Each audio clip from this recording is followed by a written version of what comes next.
সকল প্রশংসার মালিককে, সকল ক্ষমতার উৎসকে। কেউ যেটা পারে না পারে কে, কেউ যেটা দেখে না দেখে কে, কেউ যেটা দেয় না দেয় কে। সে আল্লাহ রাব্বুল ইজ্জা ওয়াল জালালের দরবারে আমরা শুকর গুজার হচ্ছি। আমরা সবাই আওয়াজ করে পড়ে নিচ্ছি কালিমাতুশ শুকর, আলহামদুলিল্লাহ। গলা ছেড়ে দিয়ে আওয়াজ করে, প্রিয় লালমনিরহাটের ভাইয়ের আওয়াজ করে সবাই পড়ুন, রব্বানা লাকাল হামদ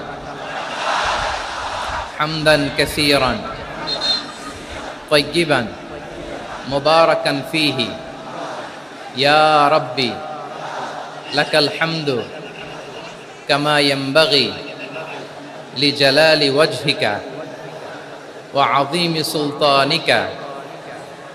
লাকাল হামদু বিল ঈমান, লাকাল হামদু বিল ইসলাম, লাকাল হামদু বিল কুরআন। আমরা আল্লাহ রাব্বুল ইজ্জা ওয়াল জালালের দরবারে শুকরিয়া জ্ঞাপনের পাশাপাশি আজকের এই প্রোগ্রামের ইন্তেজামিয়া কমিটি, ইসলামিক সোসাইটি লালমনিরহাটকে অন্তরের অন্তঃস্থল থেকে ধন্যবাদ জানাতে চাই, শুভেচ্ছা জানাতে চাই।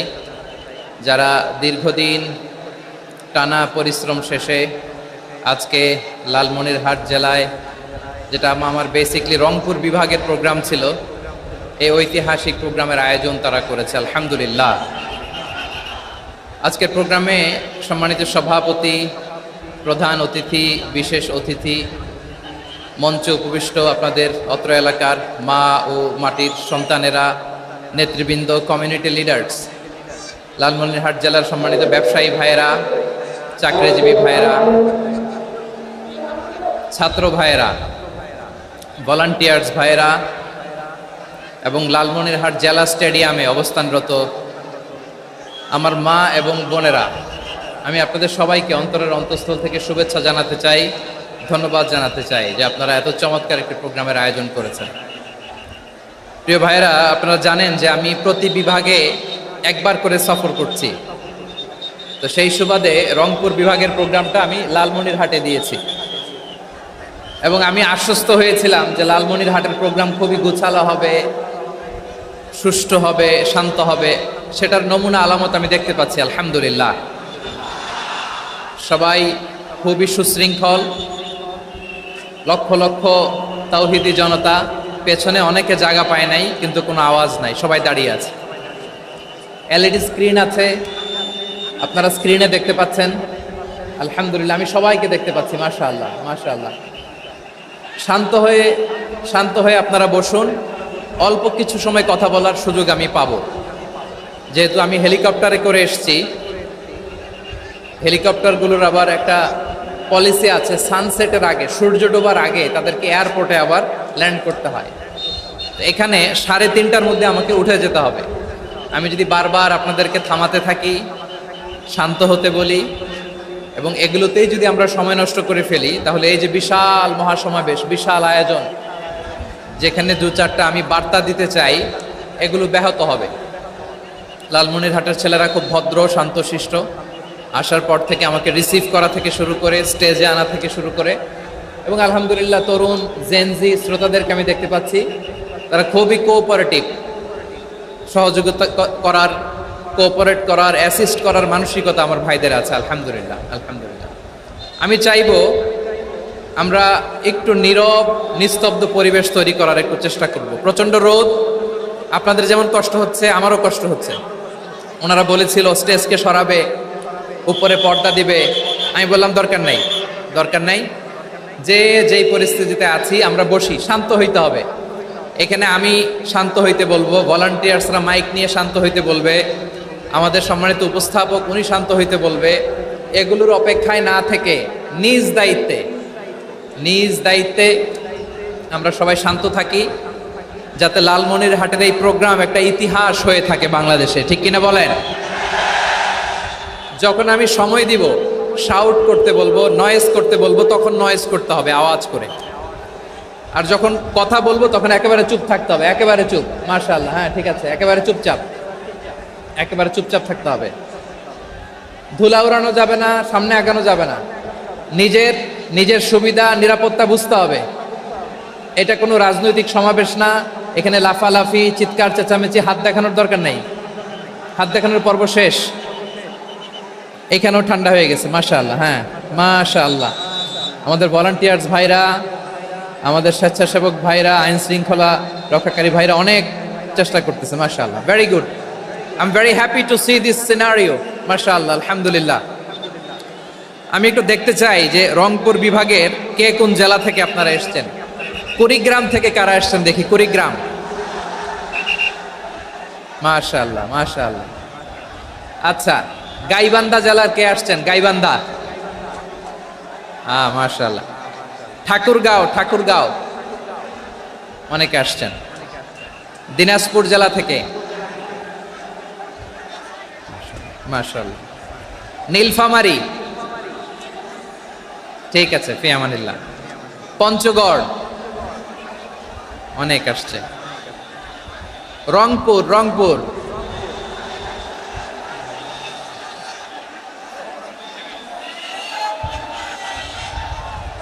মাশাআল্লাহ, মাশাআল্লাহ,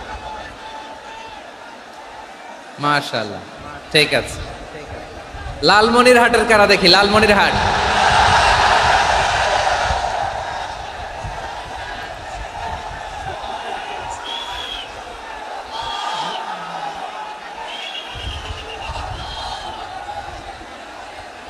মাশাআল্লাহ, মাশাআল্লাহ, মাশাআল্লাহ।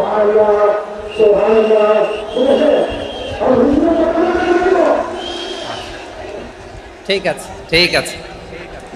আচ্ছা, এই রংপুর বিভাগের বাইরে থেকে অন্য জেলার কারা কারা আসছেন দেখি, তাও আছে অনেকে, মাশাআল্লাহ, ঠিক আছে, ঠিক আছে। আজকের প্রোগ্রামে উপস্থিত আছেন প্রধান অতিথি হিসেবে অধ্যক্ষ আসাদুল হাবিব দুলু ভাই, সাংগঠনিক সম্পাদক বিএনপি, জাতীয় নির্বাহী কমিটির সভাপতি, জেলা বিএনপি লালমনিরহাট। বিশেষ অতিথি হিসেবে আমাদের অনেক ভাইরা এসছেন, সবাইকে শুকরিয়া জানাই। সভাপতিত্ব করছেন জনাব আব্দুল হাকিম। আইন শৃঙ্খলা বাহিনী, প্রশাসন, ভলান্টিয়ার্স, শুনেছি আমি প্রায় 5,000 ভলান্টিয়ার্স আপনারা নিয়োগ দিয়েছেন, আলহামদুলিল্লাহ, আলহামদুলিল্লাহ। অনেক গোছালো প্রোগ্রাম। আমার প্রাণ ঢালা ভালোবাসা জানবেন, আমার হৃদয়ের গহীন থেকে ভালোবাসা নেবেন, শুভেচ্ছা জানবেন সবাই, ঠিক আছে, ঠিক আছে। প্রিয় ভাইরা, আমরা আর কাল বিলম্ব না করে মূল আলোচনায় চলে যেতে চাই।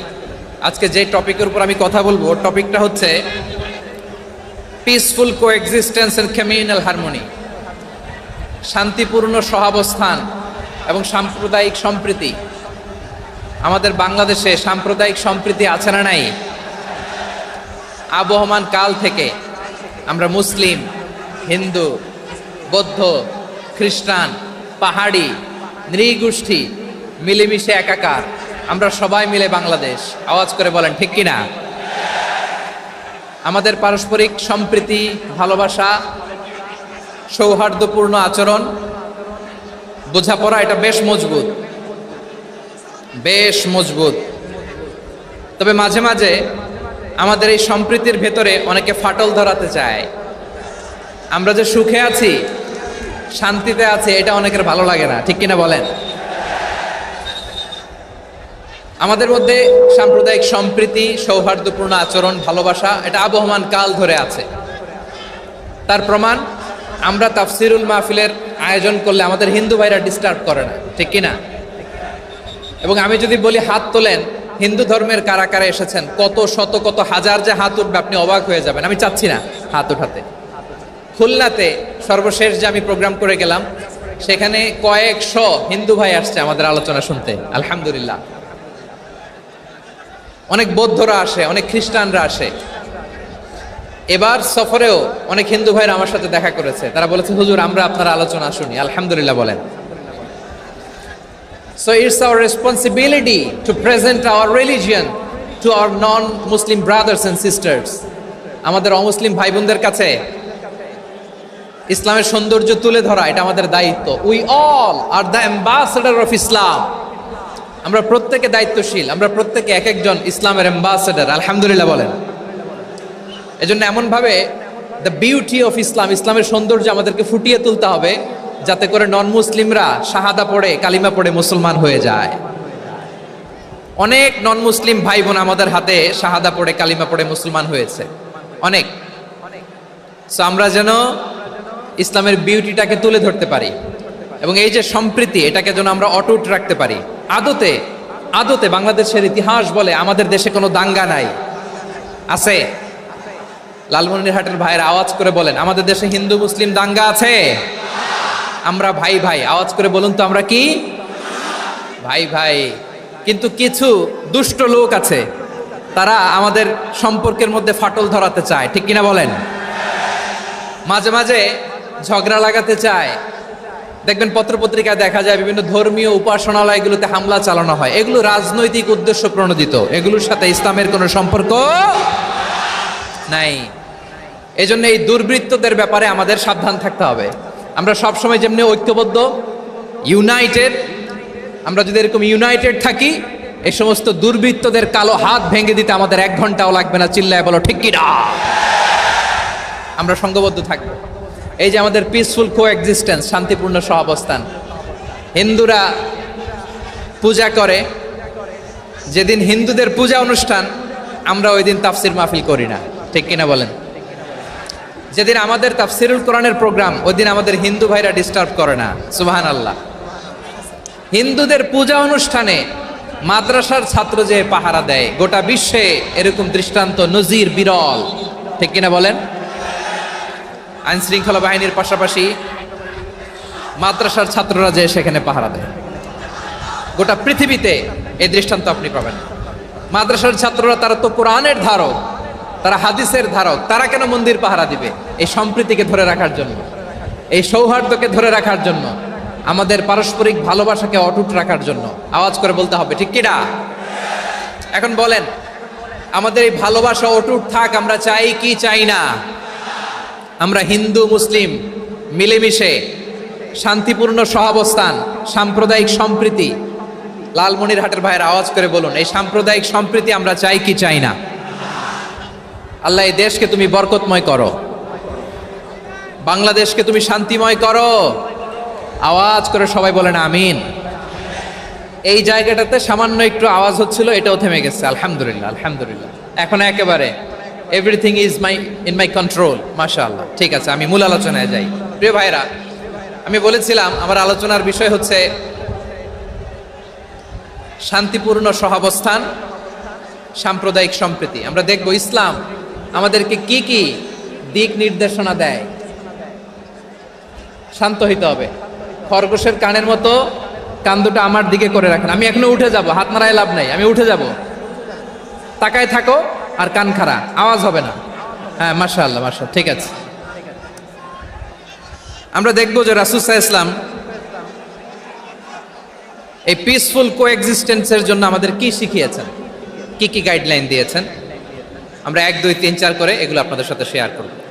আমি আপনাদের খেদমতে সূরাতুল আনআমের 108 নম্বর আয়াত তেলাওয়াত করেছি। এখানে আল্লাহ রাব্বুল ইজ্জা ওয়াল জালাল তিনি ইরশাদ করছেন, ওয়ালা তাসুব্বুল্লাযীনা ইয়াদউনা মিন দুনিল্লাহি ফায়াসুব্বুল্লাহা আদওয়াম বিগাইরি ইলম কাযালিকা যায়্যান্না লিকুল্লি উম্মাতিন আমালাহুম সুম্মা ইলা রাব্বিহিম মারজিউহুম ফায়ুনাব্বিউহুম বিমা কানু ইয়ামালুন। রব্বুল আলামিন বলেন, গোলাম, ও আমার ইমানদার বান্দারা, শোনো শোনো। ও আমার বিশ্বাসী বান্দারা, শোনো শোনো। লা তাসুব্বুল্লাযীনা ইয়াদউনা মিন দুনিল্লাহ ফায়াসুব্বুল্লাহা আদওয়াম বিগাইরি ইলম। ও আমার বিশ্বাসী বান্দারা, যারা আল্লাহকে ব্যতি রেখে, আল্লাহকে বাদ দিয়ে অন্য উপাস্যকে ডাকে, দেবীর পূজা করে, দেবতাদের পূজা করে, তোমরা খবরদার তাদের গালি দিও না। আওয়াজ করে বলেন, কি দিও না? আল্লাহ বলেন, ও বিশ্বাসীরা শোনো, যারা আল্লাহকে বেছে রেখে দেব দেবীর পূজা করে, অন্য উপাস্যের পূজা করে, তাদেরকে ডাকে, ওই দেবতাদেরকে তোমরা গালি দিও না। যদি ওই দেবতাদেরকে গালি দাও, তাহলে ভুলবশত, শত্রুতাবশত তারা তোমাদের রব আল্লাহকে গালি দেবে, ঠিক কি না? তোমরা যদি তাদের দেবতাদের গালি দাও, ওরা রেগে তোমার আল্লাহরে গালি দিবে, তাহলে আল্লাহরে গালি খাওয়ানোর কারণ হয়ে গেলাম আমি, ঠিক কিনা বলেন?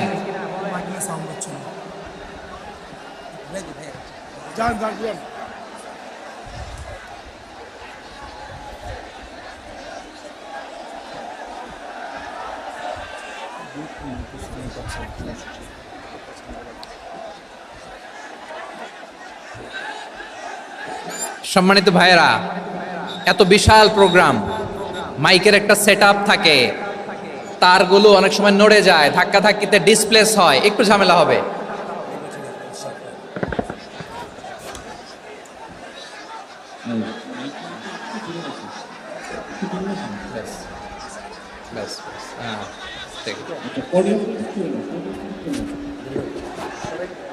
ঠিক আছে,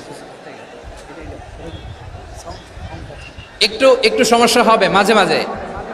আপনারা শান্ত থাকলে, শান্ত থাকতে হবে। এইভাবে সাউন্ড নাই, এই নাই, এই বলতে বলতে আমার সময়ও নাই, উঠে যেতে হবে, এগুলো বোকামি। এই বিভাগীয় প্রোগ্রামগুলোতে যাই, চিৎকার চেঁচামেচি করে তোমরা আসো, সময় শেষ, আমাকে উঠে যেতে হয়, আমরা তো বঞ্চিত হলাম। গুরুত্বপূর্ণ অনেক কথা শোনাবো তোমাদের, অনেক। প্রিয় ভাইরা, আপনারা শান্ত হয়ে বসুন, শান্ত হয়ে। রব্বুল আলামিন বলেন, খবরদার বিশ্বাসীরা, আল্লাহ ছাড়া যারা অন্যান্য উপাস্যদেরকে ডাকে, দেবতাদেরকে ডাকে, তাদেরকে তোমরা গালি দিও না। ওই সমস্ত দেবতাদেরকে যদি তোমরা গালি দাও, তাহলে তারা আল্লাহকে গালি দিবে, ঠিক কিনা বলেন? আমরা দেবতাদের গালি দিলে ওরা আল্লাহকে গালি দিবে। রব্বুল আলামিন বলেন, খবরদার দেবতাদেরকে গালি দিও না, তাহলে ওরা তোমার রব আল্লাহরে গালি দেবে। প্রতিটি জাতির জন্য তাদের কাজকে আমি আল্লাহ সুশোভিত করে রেখেছি, তারা সবাই একদিন আমার কাছেই ফিরে আসবে। এরপর আমি রব্বুল আলামিন তাদের আমলনামা তাদেরকে জানিয়ে দেব। সুবহানাল্লাহ পড়ে। প্রিয় ভাইয়েরা, আল্লাহ তাআলা বলেছেন, খবরদার গালি দিও না। আদেশটা কার? আওয়াজ করে বলেন তো। হিন্দুদের দেবতা দেবদেবীদেরকে গালি দেওয়া যাবে না, আওয়াজ করে বলুন প্রিয় ভাইয়েরা, এই আদেশটা কার? এই আপনাদের গলার আওয়াজ। অন্য ধর্মের দেবতাদেরকে যে গালি দেওয়া যাবে না, এই আদেশটা কার? আরো জোরে বলুন, কার? গালি দিবেন কোন দেবতাকে? দিবেন? যদি দেন, তাহলে ওরা আল্লাহরে গালি দিবে, তাহলে আল্লাহরে গালি খাওয়াইলো কে? আপনি, ঠিক কিনা বলেন? আমি আল্লাহকে গালি খাওয়ানোর কারণ হলাম, কারণ আমি যদি গালি না দিতাম, ওরা আমার রবকে গালি দিত না। আওয়াজ করে বলেন, ঠিক কিনা? তাহলে প্রিয় ভাইয়েরা, ইসলাম আমাদেরকে শিখায়, সূরাতুল আনআমের 108 নম্বর আয়াত থেকে আমরা বুঝলাম, কোনো ধর্মকে ছোট করা যাবে না। অন্য ধর্মকে ছোট করা মানে ইসলামকে ছোট করা। অন্য ধর্মের দেবতাকে গালি দেওয়া মানে আল্লাহকে গালি খাওয়ানো। আওয়াজ করে বলেন, ঠিক কিনা? খবরদার, এটা করা যাবে না। আর অন্য ধর্মের দেবতাকে যদি আপনি গালি দেন, ওরা ইসলাম থেকে দূরে সরে যাবে। যাও ইসলামের প্রতি আকৃষ্ট হয়েছিল, আর কোনোদিন ইসলামের ধারে কাছে আসবে না। আওয়াজ করে বলেন, ঠিক কিনা? এজন্য কখনো কোনোদিন অন্য ধর্মের দেবতাদেরকে গালি দেওয়া যাবে না। অন্য ধর্মের কোনো দেবতাদেরকে আমরা গালি দিব না, গালি দিব না, বরং ইসলামের beauty, the beauty of Islam, ইসলামের সৌন্দর্যকে আমরা তুলে ধরব। আমরা যদি বিশ্বনবী সাল্লাল্লাহু আলাইহি ওয়াসাল্লামের জীবনের দিকে তাকাই, তাহলে আমি দেখব বিষ্ণু ইসলাম মক্কাতে কিংবা মদিনাতে অন্য ধর্মের লোকদের সাথে খুব পিসফুলি লাইফ লিড করেছেন। হোক মুশরিক, হোক খ্রিস্টান, হোক ইহুদি, বিশ্বনবী সবার সাথে মিলেমিশে ছিলেন। আলহামদুলিল্লাহ বলেন। ইসলাম হচ্ছে পিসফুল রিলিজিয়ান। অন্য ধর্মের প্রতি সহনশীলতার সবক ইসলাম আমাদেরকে দেয়। কিন্তু প্রতিটি মুসলিমের এটা মনে রাখতে হবে, আল্লাহর কাছে পছন্দনীয় গ্রহণযোগ্য ধর্ম, জীবনাদর্শ একটি, সেটা হচ্ছে ইসলাম। আওয়াজ করে বলেন, সেটা কি? লালমনিরহাটের ভাইয়েরা, আওয়াজ করে বলুন, আল্লাহর কাছে মনোনীত ধর্ম একটি, সেটা কি? এজন্য রব্বুল আলামিন বলেন, ইন্নাদ-দীনা ইনদাল্লাহিল ইসলাম, আল্লাহর কাছে মনোনীত গ্রহণযোগ্য অ্যাকসেপ্টেড ধর্ম মতাদর্শ একটা, সেটা হলো ইসলাম।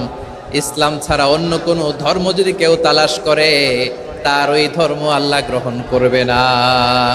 ওমাই ইয়াবতাগি গায়রাল ইসলামি দীনান ফালাই ইউকবালা মিন وهو في الآخرة من الخاسرين.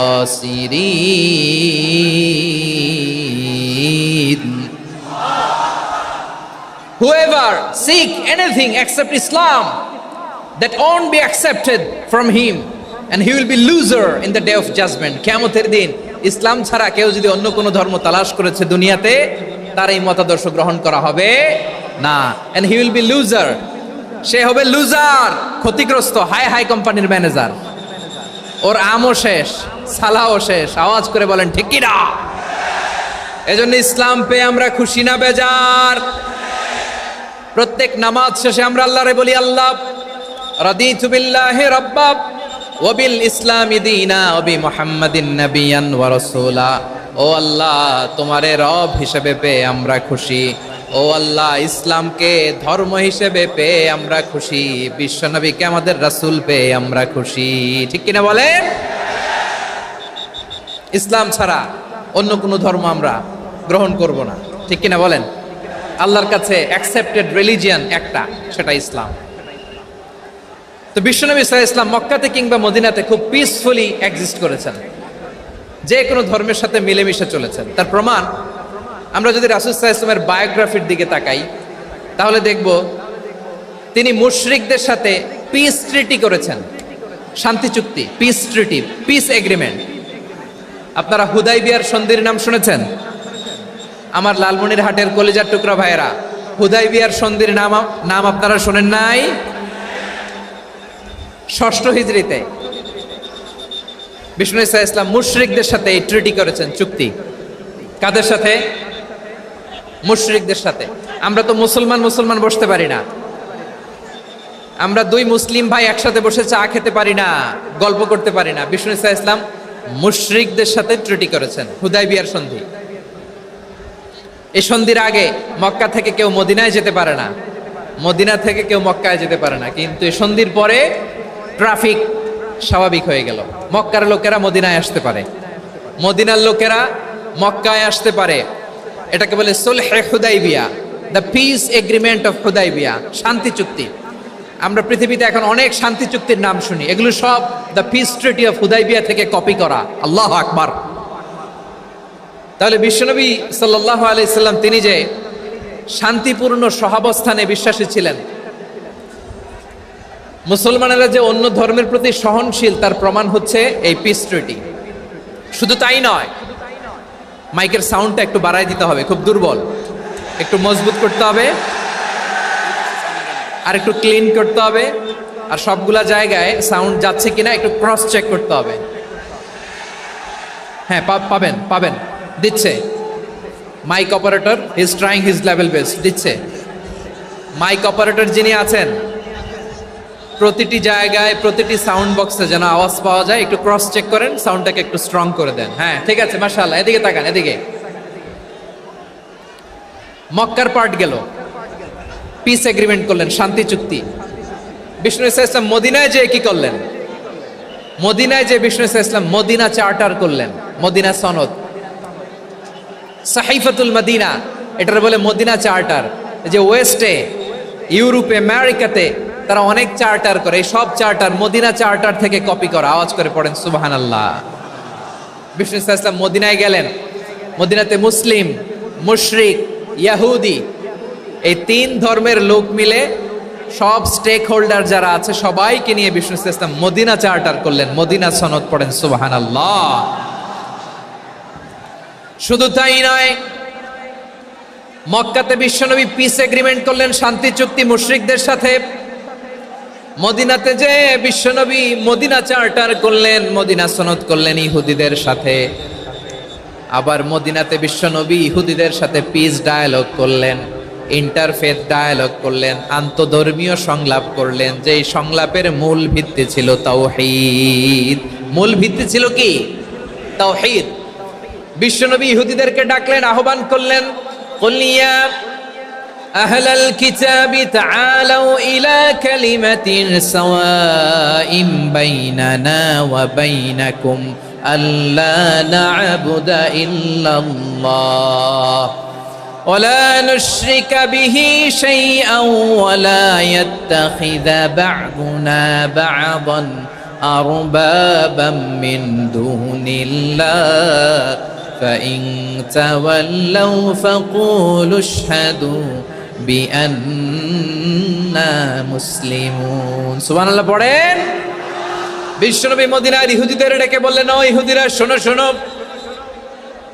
আসো এমন একটা আদর্শের প্রশ্নে আমরা একত্রিত হই যে আদর্শের প্রচার তোমাদের নবীরাও করেছে আমিও করি যে আদর্শের কথা তোমাদের পবিত্র ধর্মগ্রন্থগুলোতে আছে আমার কোরআনেও আছে সেটা হলো তাওহীদ আমরা এক আল্লাহ ছাড়া কারো ইবাদত করব না আল্লাহর সাথে কাউরে শরীক করব না আল্লাহ ছাড়া কাউরে রব মানব না পড়েন সুবহানাল্লাহ তাহলে আমার প্রিয় লালমনিরহাটের ভাইরা মদিনাতে যেয়ে তিনি মদিনা চার্টার করলেন মদিনা সনদ পিস ডায়ালগ করলেন শান্তির সংলাপ ইন্টারফেথ ডায়ালগ করলেন আন্তধর্মীয় সংলাপ যার ভিত্তি ছিল তাওহীদ সুবহানাল্লাহ পড়েন তাহলে অন্য ধর্মের প্রতি সব সময় ইসলাম সহনশীল টলারেন্স যদি আপনি দেখতে চান ইসলামের নবী বিশ্ব নবীর দিকে তাকান ঠিক কিনা বলেন আমরা তো সংখ্যালঘুদের রাইটস প্রোটেক্ট করার জন্য কত আইন বানাই কত বৈঠক করি কত সংবাদ সম্মেলন করি বিষ্ণু সাল্লাল্লাহু আলাইহি ওয়াসাল্লাম সংখ্যালঘুদের রাইটসের ব্যাপারে অধিকারের ব্যাপারে যে কথা বলেছেন শুনলে আপনি অবাক হয়ে যাবেন বিশ্বনবী বলেন আলা মান যালামা মুআহাদান আও ইনতাকাসাহু আও কাল্লাফাহু ফাওকা তাআতিহি আও কাল্লাফাহু ফাওকা তাকাতিহি আও আখাযা মিনহু শাইআন বিগাইরি তিবি নাফসিন ওয়া আনা হাজিজুহু ইয়াউমাল কিয়ামা খবরদার জেনে রাখো কেউ যদি কোনো সংখ্যালঘুর উপরে অত্যাচার করে কোনো সংখ্যালঘুর প্রাপ্য থেকে যদি কেউ কাউকে ঠকায় সংখ্যালঘুর উপর যদি কেউ কষ্ট দেয় কোনো সংখ্যালঘুর সম্পদ যদি কেউ জোর করে কেড়ে নেয় আমি কিয়ামতের দিন বিশ্বনবী ওই সংখ্যালঘুর পক্ষে আর ওই মুসলমানদের বিপক্ষে বাদী হয়ে দাঁড়াবো সুবহানাল্লাহ বলতে পারলেন না আল্লাহু আকবার আপনি নামাজি আপনি মুসল্লি আপনি হাজী সাহেব তাহাজ্জুদ পড়তে পড়তে কপালে দাগ ফেলে দিছেন আপনার প্রতিবেশী হিন্দু ভাবছেন আমার তো পাওয়ার আছে ওর জমিটা দখল করি বিশ্বনবী বলেন কিয়ামতের দিন ওই হিন্দুর পক্ষে তোর বিরুদ্ধে আমি বাদী হয়ে দাঁড়াবো পৃথিবীর কোন ধর্মে এরকম স্টেটমেন্ট পাবেন পাবেন আপনি ভাবছেন আপনি নামাজ পড়লে হাজী সাহেব কপালে দাগ ফেলায় দিলে আপনি সেলসেলায় জান্নাতে চলে যাবেন না খবরদার বিশ্বনবী বলেন কোন সংখ্যালঘুর উপর যদি কেউ আক্রমণ করে তার প্রাপ্য তাকে না দিয়ে যদি তাকে ঠকায় তার উপর জুলুম করে তার সম্পদ যদি কেড়ে নেয় আমি নবী তুমি মুসলিম হইতে পারো মুসল্লি হইতে পারো তার পক্ষে তোমার বিপক্ষে আল্লাহর দরবারে বাদী হয়ে দাঁড়াবো আচ্ছা লালমনিরহাটের ভাইরা কথা বুঝতে পারলে আওয়াজ করে উত্তর দেন বিশ্বনবী যদি কারো বিপক্ষে দাঁড়ায় কিয়ামতের দিন আই রিপিট আমি আবারও বলছি বিশ্বনবী যদি কিয়ামতের দিন কারো বিপক্ষে দাঁড়ায় ও তো সেলসেলায়া জান্নাতি তাই না জান্নাতি না যে নবীর সুপারিশ ছাড়া জান্নাতের গেটও দেখা যাবে না ওই নবী যদি বলে তোর বিপক্ষে আমি বাদী হয়ে দাঁড়াবো ওই জান্নাতে আর ঢোকার কোনো সুযোগ আমাদের থাকবে এখানেই শেষ না আমার প্রিয় লালমনিরহাটের ভাইয়েরা এখানেই শেষ নয় বিশ্বনবী বলেন মান কাতালা মুআহাদান বুখারীর বর্ণনা মান কাতালা মুআহাদান লাম ইয়ারাহ রাইহাতাল জান্নাহ কেউ যদি কোনো মুসলিম যদি অন্যায়ভাবে কোনো সংখ্যালঘুকে হত্যা করে কোনো হিন্দুকে হত্যা করে কোনো বৌদ্ধরে হত্যা করে অন্যায়ভাবে কোনো মুসলিম যদি কোনো সংখ্যালঘুরে হত্যা করে জান্নাতে যাওয়া তো দূরের কথা ওই মুসলিম জান্নাতের ঘ্রাণও পাবে না সেই বুখারীর বর্ণনা মান খাতালা মুআহাদান লাম ইয়ারাহ রাইহাতাল জান্নাহ ওয়া ইন্না রিহাহা লা ইউজাদু মিন মাসিরাতি 40 আমা যে জান্নাতের ঘ্রাণ 40 বছর দূরের রাস্তা থেকেই পাওয়া যায় সুবহানাল্লাহ পড়েন প্রিয় ভাইরা এখান থেকে জান্নাতে পৌঁছতে লাগবে 40 বছর এত দূর কত বছর সবাই বলেন কত বছর এখান থেকে জান্নাতে পৌঁছতে লাগবে 40 বছর এত দূরে থাকতেই জান্নাতের ঘ্রাণ আপনার নাকে এসে ধাক্কা মারবে বিশ্বনবী বলেন যে ব্যক্তি কোনো সংখ্যালঘুকে হত্যা করে জান্নাতের ঘ্রাণ তো পাবেই, জান্নাতে তো ঢুকতে পারবেই না, জান্নাতের ঘ্রাণও তার নাকে লাগবে না। পড়েন না আউযুবিল্লাহ। তাহলে সংখ্যালঘুদের ব্যাপারে ইসলামে অধিকার দেয়া আছে না নাই? লালমনিরহাটের ভাইয়ের আওয়াজ করে বলেন, আমার সংখ্যালঘু হিন্দু ভাইদের রাইটস, অধিকার আমাদের ইসলামে প্রোটেক্টেড আছে না নাই? এখানেই শেষ না। বিষ্ণু ইসলাম আপনার অমুসলিম প্রতিবেশীর সাথে ভালো আচরণ করতে বলেছে। আমাদের হয় না এটা মুসলিম পাড়া, ওটা বৌদ্ধ পাড়া, হয় না? অনেক সময় হয় না এটা আমাদের মুসলিম পাড়া, ওইটা হিন্দু পাড়া, এরকম আছে না নাই? লালমনিরহাটে নাই না? আছে? হিন্দু যদি আপনার প্রতিবেশী হয় কি করবেন? ওরে কষ্ট দিবেন নাকি? কেন, ও তো হিন্দু, ও তো আমার আল্লাহরে ডাকে না, ওরে কষ্ট দিলে জায়েজ হবে না? খবরদার। বিষ্ণু ইসলাম বলেন, মান কানা ইউমিনু বিল্লাহ ওয়াল ইয়াউমিল আখির ফালিউকরিম জারাহ, যে আল্লাহ বিশ্বাস করে আর আখিরাতে বিশ্বাস করে সেজন্য প্রতিবেশীর সাথে ভালো আচরণ করে। সুবহানাল্লাহ। কলিজা জুড়ায় যায় না আমার নবীর কথাগুলো শুনলে?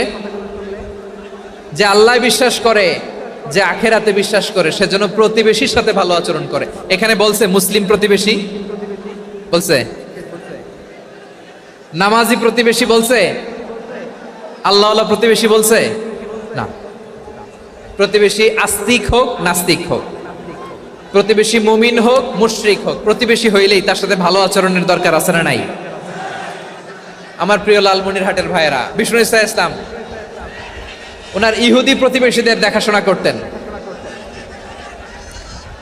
আওয়াজ না শোনা যাক, আমারও তো দেখা যায়, আমারও তো দেখা যায়। তাকায় থাকেন, তাকায় থাকলে সওয়াব হবে। কোরআনের কথা যেখান থেকে হয় এদিকে তাকায় থাকলেই বরকত। তাকায় থাকেন। জি জি, মাইক, আমি তো আর মাইক ঠিক করতে আসি না এদিকে, এই মাইক ঠিক করব, ওই মাইক ঠিক করব, ওদিকে পাইলট বলবে হুজুর চলে আসেন। জি বসুন, বসুন, মাশাআল্লাহ। হ্যাঁ, খুব শান্ত, ঠিক আছে। পুলিশ ভাইরা না খেয়ে দিনরাত আপনারা যাতে সুশৃঙ্খল একটা প্রোগ্রাম উপহার পান এটাই চেষ্টা করতেছে, আপনাদেরকে কষ্ট দিতে আসে নাই। একটু একটু সহযোগিতা করেন। জি মাশাআল্লাহ। হ্যাঁ ঠিক আছে। আমার প্রিয় ভাইরা, প্রতিবেশী আস্তিক হোক নাস্তিক হোক, মুসলিম হোক হিন্দু হোক, তার সাথে ভালো আচরণ করতে হবে।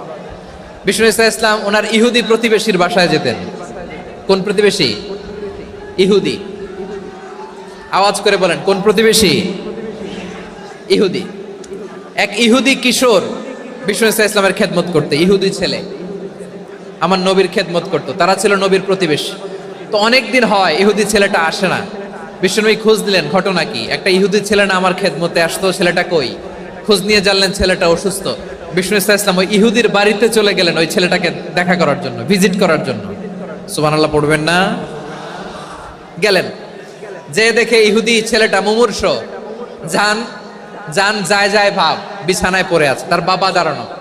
বিশ্বনবী তার মাথার পাশে বসলেন, মাথায় হাত বুলিয়ে দিলেন, আর ছেলেটাকে বললেন আসলিম, হে ইহুদি ছেলে আসলিম, ইসলাম ধর্ম গ্রহণ করো। তো ছোট্ট ছেলে ভাবে আমরা ইহুদি, এখন ইসলাম ধর্ম গ্রহণ করলে আব্বা যদি বকা দেয়। ফানাযারা ইলা ওয়াজহি আবি, ছেলেটা তার বাবার চেহারার দিকে তাকালো, দেখি আব্বা কি কয়। আব্বা যদি বলে তাইলে ইসলাম ধর্ম গ্রহণ করবে। ইহুদি ছেলেটা তার বাবার দিকে যখন তাকালো, ওর বাবা বলে আতি আবুল কাসিম, আবুল কাসিম যা বলে তাই করো। আবুল কাসিম হচ্ছে বিষ্ণু ইসলামের একটা কুনিয়াত, উপনাম। আমার রাসূলের বড় ছেলের নাম ছিল কাসেম। যেমন দেখবেন আমাদের এলাকায় কারো ছেলের বড় ছেলের নাম যদি হয় আব্দুল্লাহ, এরা আব্দুল্লাহর বাপ বলে ডাকে। কারো বড় মেয়ের নাম যদি হয় ফাতেমা, এরা কি ডাকে? ফাতেমার বাপ বলে না? তো বিষ্ণু ইসলামের বড় ছেলের নাম ছিল কাসেম। ইহুদি বাবা বলল আতি আবুল কাসেম, আবুল কাসেম যা বলে তাই শোনো, মানে মোহাম্মদ যা বলে তাই শোনো। এই কথা শুনে ছেলে সাহস পাইছে, ছেলে আবার পড়তে আরম্ভ করলো আশহাদু আল্লাহ ইলাহা ইল্লাল্লাহ ওয়া আশহাদু আন্না মুহাম্মাদার রাসূলুল্লাহ। পড়েন আল্লাহু আকবার। বিশ্বনবীর আহ্বান শুনে ওই আহ্বানে সাড়া দিয়ে ইহুদি ছেলে শাহাদা পড়ে মুসলমান হয়ে গেল। তার হৃদয়টারে ইমানের নূর দিয়ে আলোকিত করে দিল কে? প্রিয় ভাইরা, এবার রাসূল সাল্লাল্লাহু আলাইহি ওয়াসাল্লাম বের হয়ে আসলেন ঘর থেকে, আর বললেন আলহামদুলিল্লাহিল্লাযী আনকাযাহু মিনান নার। প্রশংসা সে আল্লাহর, যে আল্লাহ জাহান্নামে চলে যাচ্ছিল প্রায়, এমন একটা লোককে মুহূর্তের মধ্যে কালেমায়ে শাহাদাতের বদৌলতে জান্নাতি বানায় দিলেন। আওয়াজ করে পড়েন সুবহানাল্লাহ। এই হাদিস থেকে আমরা কি শিখলাম? What is the moral of the story? এক নম্বর স্টোরি হলো, প্রতিবেশী ইহুদি হোক হিন্দু হোক, যাবেন, সুসম্পর্ক রাখবেন, উপহার দিবেন, বিপদে পাশে দাঁড়াবেন, তাইলেই তো আপনাদের প্রতি, মুসলমানদের প্রতি তারা আকৃষ্ট হবে, ঠিক কিনা বলেন? আপনি যদি হিন্দুদের সাথে বৌদ্ধদের সাথে নাই মিশেন, নাস্তিকের কাছে নাই যান, তো ইসলামের সৌন্দর্যটা ওরা বুঝবে কেমনে? আমার অনেক হিন্দু পরিচিত ভাই আছে, ওরা আমাদের ইফতারির প্রোগ্রামে এসে একসাথে ইফতারি করে। অনেক মদখোর আমার সাথে বসে একসাথে ডিনার করে, হাফ প্যান্ট পরা, গলায় স্বর্ণের চেইন, হাতে স্বর্ণের ব্রেসলেট, আইসা আমার সাথে ডিনার করছে, আছে এরকম। গাঁজাখোর, আমি বলি আসো, welcome welcome to my dinner, আসো বসো। বসলেই তো আমি ওর ডিএনএ, চিন্তার ডিএনএ চেঞ্জ করে দেওয়ার সুযোগ পাবো। চিল্লায় বলো ঠিক কিনা? আসতে হবে আমার কাছে। Our door is open. The door of Islam is open 24/7. সব সময় আমাদের ইসলামের দরজা আমার অমুসলিম ভাইদের জন্য খোলা আছে না নাই? এই হাদিস থেকে দুইটা শিক্ষা। এক নম্বর শিক্ষা, প্রতিবেশী মুসলিম হোক অমুসলিম হোক, যান, অসুস্থ হইলে একটু আপেল নিয়ে যান, আঙ্গুর নিয়ে যান, কমলা নিয়ে যান, তাদের সাথে ভালো আচরণ করেন। ইসলামের বিউটি দেখে, সৌন্দর্য দেখে অবাক হবে, নসিব ভালো হলে কোনোদিন কালিমা পড়ে মুসলমান হয়ে যাবে, ঠিক কিনা বলেন? তাহলে অমুসলিমের সাথে ভালো সম্পর্ক। বিশ্বনবী ইহুদির বাড়িতে গেলেন, ইহুদির বাড়ি, আর আমার মুসলমান ভাই আমার কাফের বলে, এরকম আছে না নাই? মুসলিমরা দেখতে পারে না, সহ্য করতে পারে। বিশ্বনবী সাল্লাল্লাহু আলাইহি ওয়াসাল্লাম ইহুদির বাড়িতে গেলেন, এটা একটা শিক্ষা। আরেকটা শিক্ষা হলো, ভাইরা ধাক্কা মেরে এসে সামনে এসে কি লাভ? প্রোগ্রাম তো শেষ হচ্ছে, এখনই শেষ হচ্ছে। তো এই যে আমাদের বকশি ভাই ওয়াদা নিল, হাত তোলালো, মিম বলে এত কথা বললো, তো আমি জেলায় জেলায় যে খালি হাত নাড়াই তোমাদের জন্য নাকি? হ্যাঁ, হাত নাড়াই শুধু। এই ধাক্কাইতে ধাক্কাইতে এদিকে এসে হাত নাড়াইতেছে, হয়েছে তো, দেখলাম তো, ঠিক আছে, মাশাআল্লাহ, অনেক সুশৃঙ্খল, অন্যান্য যে কোনো জেলার চেয়ে অনেক সুশৃঙ্খল। আমার দিকে তাকাও, আমার দিকে তাকাও, ঠিক আছে। এই যে দাঁড়িয়ে আছে, একটা ছেলে নড়ে না, দেখছেন? মাশাআল্লাহ মাশাআল্লাহ মাশাআল্লাহ। হ্যাঁ, এইভাবেই। আর কয়েকটা মজাদার কথা আছে, শোনো। এই হাদিস থেকে আমাদের শিক্ষা হলো, আমার প্রতিবেশী যেই ধর্মের হোক আমি সম্পর্ক রাখবো। অসুস্থ হলে যাব, কি বলেন ভাইরা? যাবেন না? যাবেন না আপনারা? আচ্ছা, 2 নম্বর শিক্ষা হলো, বিষ্ণু ঈসা ইসলামের খাদেম ছিল ইহুদি, এতদিন খেদমত করলো, একদিনও বিশ্বনবী ওরা কালিমার দাওয়াত দেয় নাই। কারণ কি? বিশ্বনবী একটা ভালো সময়ের অপেক্ষা করতেছিলেন, প্রপার টাইমিং। দাঈর কাজ হচ্ছে দাঈ ইলাল্লাহ, সে হচ্ছে সুযোগ সন্ধানী। দাঈ সুযোগ খোঁজে, কখন দাওয়া দিলে ব্যাটে বলে হবে, ঝোপ বুঝে কোপ মারে, ঠিক কিনা বলেন? বিষ্ণু ইসলাম ভালো সময়ের অপেক্ষা করতেছিলেন, দেখি ভালো সময় আসুক আসুক আসুক আসুক। আস্তে আস্তে এমন সময় আসছে, ছেলে এবার মুমূর্ষ। অসুস্থ ব্যক্তির হৃদয় অত্যন্ত নরম থাকে, হসপিটালে যখন কেউ যায় তার হৃদয়টা বড্ড নরম থাকে, মৃত্যুর ভয়ে তার অন্তরটা নরম থাকে, ঠিক কিনা বলেন? এই প্রপার টাইমিং এর অপেক্ষা করতেছিলেন। যখনই টাইমিং পেয়েছেন, দাওয়াত দিলেন, পড়ো লা ইলাহা ইল্লাল্লাহ, সুবহানাল্লাহ পড়েন সবাই। তাহলে ইসলাম অমুসলিম প্রতিবেশীর সাথে ভালো আচরণ করতে বলে। ইসলাম অমুসলিম মাতা পিতার সাথেও ভালো আচরণ করতে বলে। মাতা পিতা যদি অমুসলিম হয়, তারা ফেলে দিতে পারবেন? পারবেন? পারবেন? আমার লালমনিরহাটের ভাইয়েরা, অনেক হিন্দু ছেলে আমাদের হাতে শাহাদা পড়ে মুসলিম হয়, কিন্তু ওর মা মুসলমান হয় নাই, বাবাও হয় নাই, এরকম আছে না নাই? তো ও হয়েছে মুসলিম, মা বাপ হিন্দু, এখন মা বাপ কি বাদ? হ্যাঁ, মা বাপ বাদ দেয়া যাবে? যেই মা আপনারে 9 মাস 8 মাস পেটে ধারণ করলো, আপনার মায়ের নার ছেঁড়া ধন, আপনি ওই মারে বাদ দিতে পারবেন? যে মায়ের বুকের তাজা দুধ খেয়ে আপনি আজকে বাড়ন্ত তাজা তরতাজা, ওই মারে বাদ দেয়া যাবে? মায়ের এক ধারে দুধের দাম, কাটিয়া গায়ের চাম, পাপুষ বানাইলেও ঋণের শোধ হবে না, এমন দরদি ভাবে কেউ হবে না আমার মাহা গো। মায়ের এক ধারে দুধের দাম, কাটিয়া গায়ের চাম, পাপোশ বানাইলেও ঋণের শোধ হবে না, এমন দরদি ভাবে কেউ হবে না আমার মাহা গো। ঠিক কিনা? মাকে তো বাদ দেওয়া যায় না। وَقَضَى رَبُّكَ أَلَّا تَعْبُدُوا إِلَّا إِيَّاهُ وَبِالْوَالِدَيْنِ إِحْسَانًا। আল্লাহ বলে অবধারিত দুইটা ভার্ডিক তোমাদের জন্য, এক আল্লাহর ইবাদত করবা আর মা বাবার প্রতি ইহসান করবা। আদেশটা কার? মা বাবার প্রতি ইহসান করতে হবে। আমার মা হিন্দু হোক ভালো আচরণ করতে হবে, বৌদ্ধ হোক ভালো আচরণ করতে হবে। আমার যে সমস্ত হিন্দু ভাইয়েরা মুসলিম হয়েছে, তোমাদের মা বাবা এখনো মুসলমান হয় নাই, তাদের সাথে ভালো আচরণ করতে হবে। আপনাদের খেদমত নিজে করতে হবে অথবা খেদমতের ব্যবস্থা করাই দিতে হবে। মান্থলি যে খরচ লাগে এটা দিতে হবে। আরে তুমি এখন মুসলিম, তোমার মা বাবা হিন্দু, এখনই তো সুযোগ ইসলামের সৌন্দর্য দেখানোর। এখন মা বাবা যদি দেখে আরে এটা হিন্দু থাকতে তো বদমাইশ ছিল, বেয়াদব ছিল, কি এমন ধর্ম সে গ্রহণ করলো যেটা গ্রহণের সাথে সাথে সে পাল্টে গেল? কি এমন ধর্ম সে গ্রহণ করেছে যেটা তার জীবনকে আলোকিত করে দিয়েছে? নসিব ভালো হইলে তারাও কালিমা পড়ে মুসলমান হয়ে যাবে। বিষ্ণু ইসা ইসলামের স্ত্রীর নাম ছিল আয়েশা রাদিয়াল্লাহু তাআলা আনহা, আবু বকর রাদিয়াল্লাহু তাআলা আনহুর মেয়ে। আবু বকর রাদিয়াল্লাহু তাআলা আনহুর আরেক মেয়ের নাম হচ্ছে আসমা। কি নাম?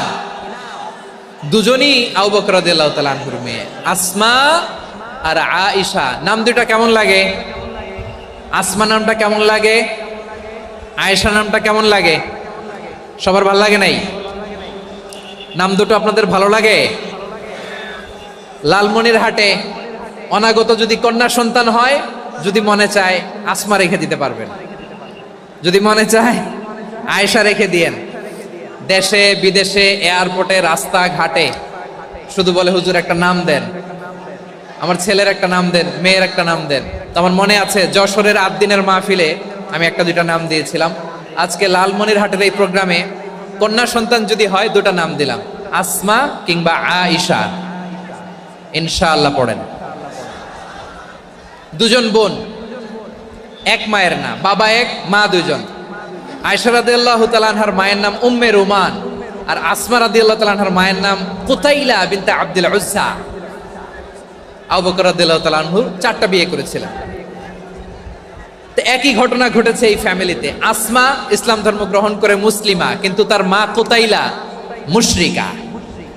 আই রিপিট, বোঝার জন্য আমি আবারও বলি, আসমা রাদিয়াল্লাহু তাআলা আনহা মুসলিমা, আর আসমার মা কুতাইলা, আওয়াজ করে বুঝে থাকলে বলেন, আসমার মা মুশরিকা। তার মানে মেয়ে মুসলিম, মা অমুসলিম। ভেজাল আছে না নাই? কিন্তু কুতাইলা আর ধৈর্য ধারণ করতে পারে না।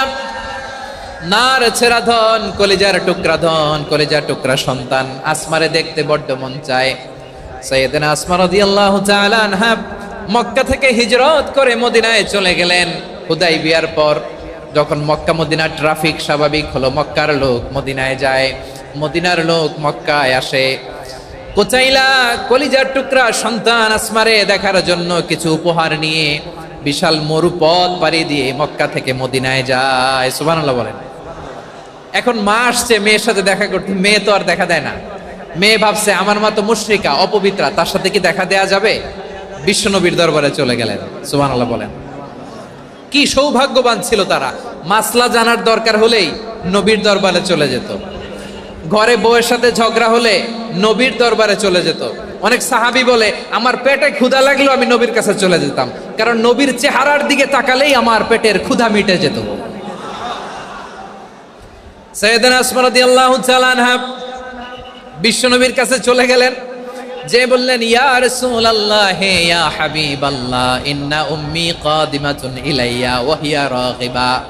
আমার মা মক্কা থেকে অনেক দূর মরুর পথ পাড়ি দিয়ে উপহার সামগ্রী নিয়ে মদিনায় আমার সাথে দেখা করতে এসেছে গো নবী। আমার জানতে বড্ড ইচ্ছে হয় আমি আমার মুশরিকা মায়ের সাথে একটু দেখা করতে পারবো কিনা।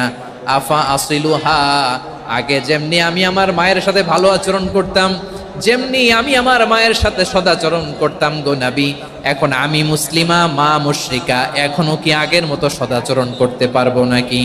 বিশ্বনবী বললেন, নাম সিলিহা, হ্যাঁ রে আসমা, অবশ্যই অবশ্যই, আগে ঠিক যেমন তুমি তোমার মায়ের সাথে ভালো আচরণ করতে, এখনো তেমনি আগের মতো ভালো আচরণ করবা। আওয়াজ করে পড়েন সুবহানাল্লাহ। কি ইসলাম আমরা পেয়েছি!